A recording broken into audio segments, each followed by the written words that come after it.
Hamilton Comedy Store tonight, and it is a pleasure to have back on this show a guy I've been trying to get back for a month. We finally caught him back in town, and I'm so glad to introduce one of the very top stand-up comedians in the country, Mr. Bert Kreischer, ladies and gentlemen. Nice to have you here, buddy. Thanks so much to be here. Welcome back, man. Thank you very much. Yeah, I'm glad to be back. The last time was fucking crazy. There's no way I'm topping that, guys. And I can't stutter, so. We looks like John McEnroe, doesn't he? For the viewers, they don't know that you and I found out that we're fraternity brothers. You from Florida State, me from Oklahoma, ATOs. ATOs. And we just broke into the Pledge Creed together. I'm taking my jacket off. I'm going to keep my shirt on, but my jacket's coming off. Fucking hot as shit. I've been sweating all fucking day. Well, I've got a theory about that, okay? I have one too. Is it because I'm fat? No. Because Ari Fleischer was on the show a few weeks ago, and he talked about you guys going through Sober October together. Yeah. Okay. Now talk about what Sober October is. Well, Sober October is something we started organically on Joe Rogan's podcast. We were all sitting there. I had gotten a text from Joe as a joke saying, I was like, hey guys, I'm drinking, ... And he was like, he said something to the effect of, do you think you could quit drinking for a week? And I wrote back, I could quit for 90 days. And he went, really? And I replied, easy peasy. Yeah. And as soon as I did that, everyone starts texting in on that thread. And they're like, no way, no fucking way. So we do Joe's podcast, and he goes, so you really think you could quit drinking? And I was like, yeah. They're like, how many drinks do you have a night? And I go, like 9, 10. and by the way, everyone starts laughing, but Segura starts laughing real hard because he's like, Joe, they're doubles. Like, just so you know, he's having 20 drinks a night. And Joe's like, what the fuck? Dude, I'm being dead serious when I say it was a moment where I thought I fucked my career up. I thought I just shared a secret with 3 million people that could be fans, and now they're going to see me as a sad guy and not a fun guy. I laid in bed. I've only done this 2 times in my life. One time I face fucked Michael Ian Black on Comedy Central naked. It's a true story. You should look it up. And then that night, I laid in bed going, I should have lied. I should have never told the truth. So they started Sober October. We all quit drugs and alcohol for 1 month. We did 15 hot yogas, and it was amazing. It was really fun because we got closer and tighter. We were busting balls the whole month, and then we're like, we're doing it again. We did it the next year. And the next year, Ari didn't want to do it any of the times, right? The next year we do it, this leads somewhere. The next year we do it, and we did a competitive heart rate monitor. And that was a big mistake because I started taunting Joe online, and Joe got uber competitive, and I mean we stopped speaking. Like it was like really fucking scary. He running? He was burning 5,000 calories in a workout. He would just literally he went off the rails. I went off the rails. Tom went off the rails. Everyone did. So then we said, all right, we got to bring it back to something normal this year. So we decided to do these whoop straps. Well, now we know we got Sober October coming up. Ari Shaffir does not want to do this. He comes to my house to do a podcast, have a few drinks, October 29th. I got a little road weekend, then we come back, we start the podcast, start Sober October, and Ari slips me a Molly. I heard about this. Dude. Yeah. It's so funny. It's so funny. With comics, everything's always funny, right? Twin Towers falls, I got to write a joke about it, right? Bill Cosby rape, I got to write Me Too. How do I get the first rape joke in after the Me Too? Exactly. But it's so funny when it affects you personally, and you're like, it's too soon, guys. I mean, people were making jokes about it, and I was super vulnerable because I got drugged, against my will. It was really fucked up. It was so fucked up. I was in front of my kids. It was at my house. It was, so fucked up. I have high blood pressure. I'm on medication. I'm like, did you talk to my cardiologist before you drugged me? And then I had to get on a plane that night and fly to Kansas. Who wants to go to Kansas City on Molly? I'm blowing up in the plane, talking to the guy next to me like a mile a minute. I'm like, we should buy a boat. I want snakes. I want parrots. I want savanna monitors in my backyard. I want to build a jungle. Stop rubbing my arm, dude. That's all you can say. And so that's how we started this Sober October. Yeah. Is I came off Molly. It was hard, dude. By the way, I believe in 100% honesty in stand-up. Yeah. And sometimes it's uncomfortable. It's uncomfortable because that's what good comedy is. But it's going to be uncomfortable, but not funny right now. But I had so many emotions about it. I talked to my therapist. My therapist was fucking useless. I was like, and he's like, this is fucked up. You need to call the police. I was like, apparently you don't know anything about the comedy business. I'm fucking ringing up the police. Hello? Can you please arrest my friend? He slipped me Molly. I was like, I'm not doing that. It's one thing to be a lightweight, but to be a rat. He's like, this is so fucked up. My therapist is so broken too, by the way. Yeah, like at one time we were talking about, I brought home my first big check, right, from a one night gig. I showed it to my wife, and she goes, it's nice, but remember, we only keep half. And I was kind of hurt by that. So I told my therapist. My therapist goes, take the silverware away. What? What? And he goes, take the fucking silver. Make her eat like a fucking animal for a week. I was like, wow, bro. By the way, this guy was going through a divorce towards the end of me and him working together, and all you had to do was lob up anything Me Too oriented, and he'd be like, here's the fucking problem with women. And I was like, ugh. And I had to lie to my therapist because we'd Skype, so I couldn't share all my real feelings. So I was afraid that someone would steal my Skype and then plug it in to the internet, and everyone's like, so this is Bert's therapy. But so the biggest problem I had was my serotonin got fucked with hardcore, and I started getting like OCD nonstop, like couldn't get rid of it. I dealt with it really bad today. But and it's also my drinking, but and my own drug use and my own. Well, it's like I come with a bag of problems. But you're drinking for me too. I love hearing this. And so, but then we ended up. The group of us didn't speak much during Sober October. We contacted each other independently. We didn't have a group chat per se, but it was actually a really great Sober October. We all really enjoyed it. I lost 35 pounds. That's what I heard. Yeah, I lost 30. That's what. Take a look. I was 258 at my biggest, which is just. I remember my doctor was like, "You're not supposed to be this fat." And I kept going, but there's people fatter, and he was like, "Fuck them! I'm talking to you." Fucking point out. So I lost a bunch of weight. I feel great, and then I was getting ready to shoot my special, and so Sober October was a blast this year, despite the Molly thing. I'm gonna figure out a joke, and this is what I say when I say everything's funny in time. I'll figure out the bit, but it's too close to home. Like, my wife won't speak to Ari. Ari and our relationship is still a little bit on the rocks.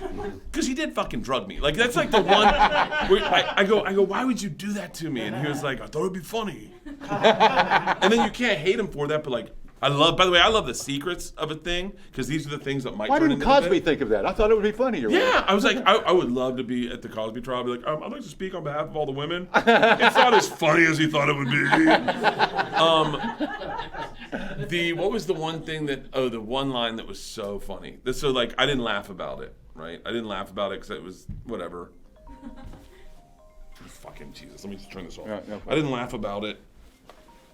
Fucking, where did I put my phone? I'm just pressing. So the one line I laughed at. So like it's been like 3 weeks. I haven't been drinking. No. I'm feeling better. Like internally, I feel good. I'm starting to lose weight. I feel healthy. We have friends over. They're all drinking wine, and my wife is livid at Ari. Still won't speak to him. I really, really honestly hates him. Really honestly hates him. Really? Oh. We'll have her on after the break. It's not funny. It's not funny. She did a big lengthy thing in her podcast, and I made her take it out. I was like, that's not funny. Really? Like she really hates him. And so our friend's Vietnamese, and her English isn't great, but she's like our best friend, and she goes, "You guys," I don't mean to do the racist accent, but it makes interesting in the story. She goes, "You guys slipped a Molly?" And I go, "Yeah." She goes, "One whole Molly?" And Leanne goes, "No, a half, because he's a fucking Jew." It's the only time I laughed about it. I was like, yeah, why didn't Ari just give me a half? What a Shylock. He couldn't give me the whole pound of flesh. But yeah, Ari and I are talking, we're texting, and we'll be fine. He'll never see my kids or my family. But it's like, who the fuck? I don't. How was the first drunk after the Sober October? Lackluster. Really? Yeah. That's interesting. It was like, because once you quit drinking for a while, then you drink, and the next day you're like, oh fuck, I forgot about this. Yeah. And you're like, this sucks. the fourth and fifth drunk, that's when you start going, oh yeah, that's right. I get to make the day better all of a sudden again. But what's really good about these Sober Octobers is they reset my drinking for the rest of the year. So like I quit drinking on planes, which is the biggest thing for me. I get blackout drunk on planes, like hardcore. Like I bring the thermos, fill it up with booze. Like I'm legit have a problem on planes because I'm afraid of flying. But I haven't drank and flown this whole year. And so ever since then, I did dates. I didn't drink and fly all of October, none in November. I have 2 dates in December, and they're tight, and I'm not worried about it. That's the big thing. Well, last question I have on that is that when you would perform on stage sober during Sober October, you're operating on feelings and not on fumes, and that's got to felt a little differently too. I loved it. I don't like performing drinking. I'll do it tonight because I don't have any material. So like it's like I don't mind having a drink. But when I'm working, like legit, like I'm writing on post shows tonight that I'm doing. But when I'm working, I didn't realize how often I'd go to the drink. Like I'd put the drink on a stool and start my show. And then I get like 22 minutes in and be like, have a little sip. Yeah. Once I no booze on the stage, and I haven't done that in a while, no booze on the stage, I'd go over to the stool like, what am I doing over here? There's nothing here for me. And then come back. And then I'd start the machine story. And I mean, that has been a given. Yeah. Machine story starts and we take a big sip of a cocktail. Yeah. And then we got 15 minutes of that story. And I didn't do any of that either. And so it's really crazy. It was great though, getting ready for my special because you're not going to drink during your special. Right. We taped 4 shows, did 7, but I didn't drink for the special and I didn't miss it. I didn't notice it. You feel extra power when you've been sober a while? Yeah. I'm a much better. That's what I tell newcomers in the program. Is the power you feel on stage is very real. Oh, I'm fucking. Sober. By the way, I am exhausted by alcoholics. Mm-hmm. One of the fucking sidebars of being a big drinker is you end up being around a lot of alcoholics, right? Yeah. And a lot of people at around my age right now find recovery. Yeah. So I am getting inundated with amends. Oh no! Oh no! Oh no! You're waiting for Ari to come? Oh yeah, one day, dude. It happens so. By the way, and it's really interesting because I drink a lot, but I would never say I'm an alcoholic. I'd probably never do the program, but here's the deal: is like at first I don't really understand the program. At first, people would come and say they're sorry, and I'd be like, no, we're cool, you know. And then I realized, oh, this is part of their recovery. Yeah. Like me blushing it off, I'm not helping them. Yeah. And then one guy came up and said he's sorry recently, very recently. And I was like, no, we're good. And then he was like, no, I need to do this. And then I was like, you know what? I looked at him, I go, start it over. He was like, what? And I go, you were an asshole the last time I saw you. I go, start it from the beginning. I don't think I was paying attention. What were you saying? And he looked at me and he looked at me like, thank you. Like, and my wife was there and she was like, you were an asshole to him. I go, no. He actually needed that. He was such a fucking cunt. He really was. And he grabbed a girl by the arm and walked her into it. Was so bad. And so I'm really happy for him. He looks great. He's feeling great. So. Well, last Wednesday night, we had one of those magical nights in the main room at the Comedy Store. And Laura Bites started off and just smoked him. I went on and had a ball, and then brought on Sebastian. By the way, I'm gonna pause right there and put a pin in it. And I only say this, it doesn't matter that I say this, but like, I've watched Sebastian's specials. I've never really seen him work much in the store. Mm-hmm. I kind of like see him and I just kind of like move around. You don't watch much. But I sat down and watched him. Yeah. He is so fucking funny. Yeah. Like I haven't seen him beginning to end. He was so funny. He had me rolling like child laughs. It was so good, so good. We have him next week on the show. And then we had on the show after Seinfeld was. Well, you. No, I'm sorry. After I fucking ruined it. It was Sebastian. Then it was. You were scheduled after Sebastian, yes. But and I'd already gone home like I always do. But then I got a call at home saying Seinfeld walked on after Sebastian, and he just. Of course, I heard the building just shake. We were all murdering the main room, and the building just must have shaken on the side of the hill. He comes on, and then he did some material. I heard he took questions. Did Q&A. And then you had to follow that. I had to follow it. And now, I'm in a weird place right now because I just did my special, and I have another tour starting in February. So I am like on the clock. Like I have to write. Like I really don't want to be here tonight. Did Spade today. I'd love to be home having a glass of wine with my wife, but that is not the life I have these next 2 months. The life we have chosen. Yeah, I am at the store every single night, every spot I can get. And so I'm not doing anything old because it just doesn't serve me, you know? It doesn't help me.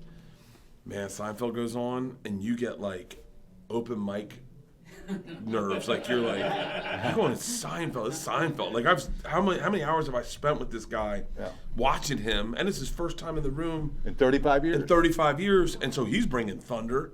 Seinfeld's doing legit bits from like that I've seen before. People are rolling. So he's doing A material, and you've got to write new stuff. He's doing A material. Oh, that's not fair. And I got my joke book, and I'm like, fuck my joke book. I was like, I'm starting with this shit I opened my Netflix special with that I just taped. It's still fresh, and so I banged some of that out. He gets off stage, right? Yeah. He gets off stage, and he's like, real quick, I think I scared him when he came through the curtain. Yeah. Because he comes through the curtain, he's like, and I was like, hey, great job. And he was like, yeah, I know. He didn't say that. He didn't say that. He didn't say that. That's Jerry. Yeah, you saw him. He was like, follow that, you piece of shit. And he was like,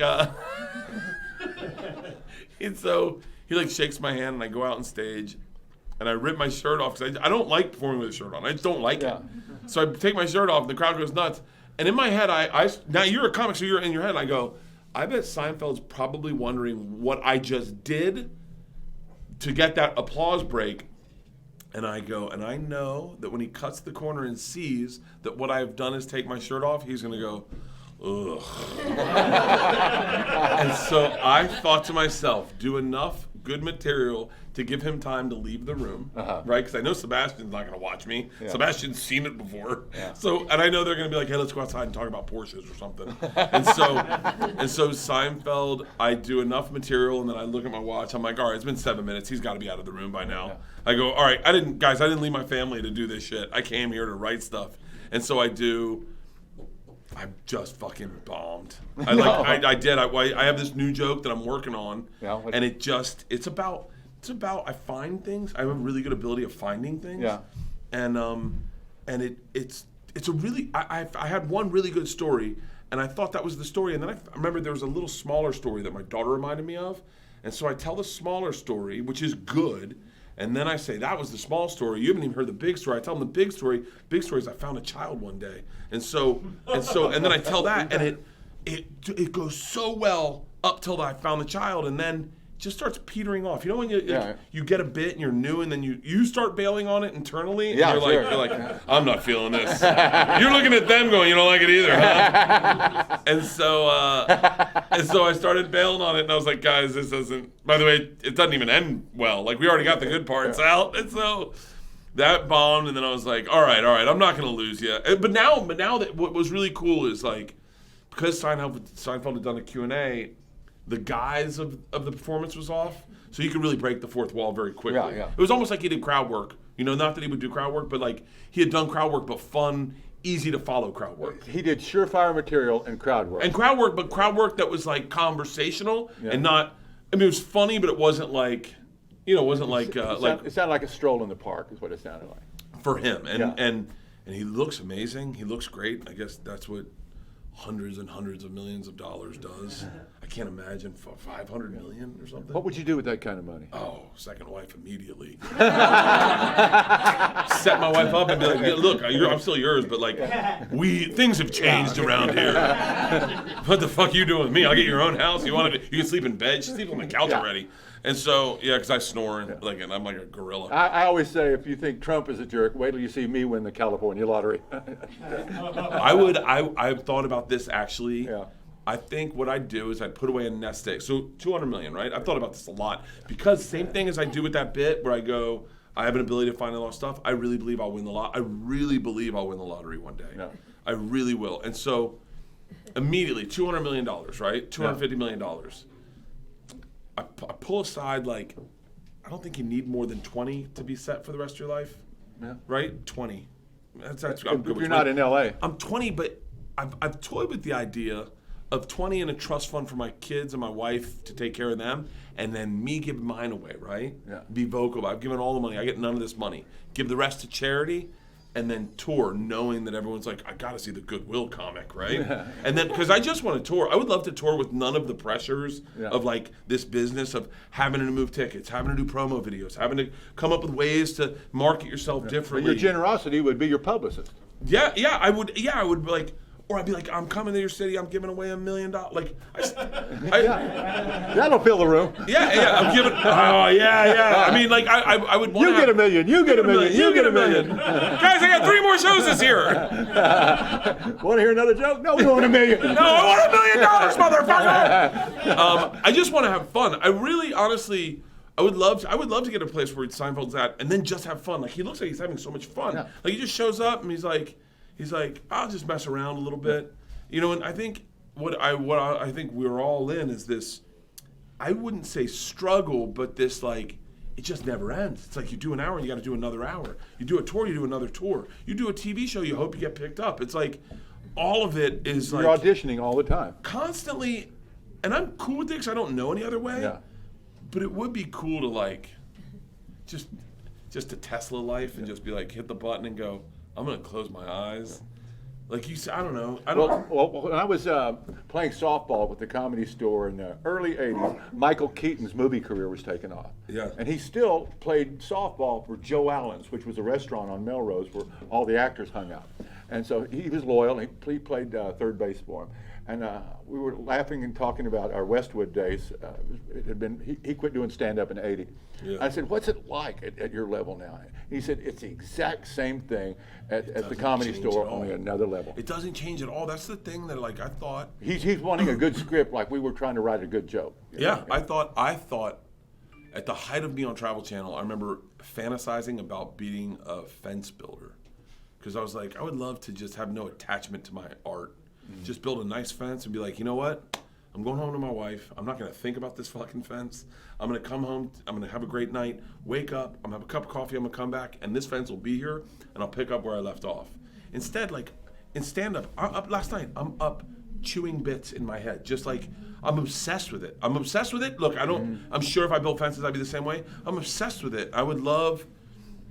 Maybe I would have no purpose if I didn't have this obsession. The point is that what I've seen is that money does not erase your problems. It underlines your character defects. Okay, it underlines them. Boy, are you fucking right about that? And so you hear about fuck. Okay.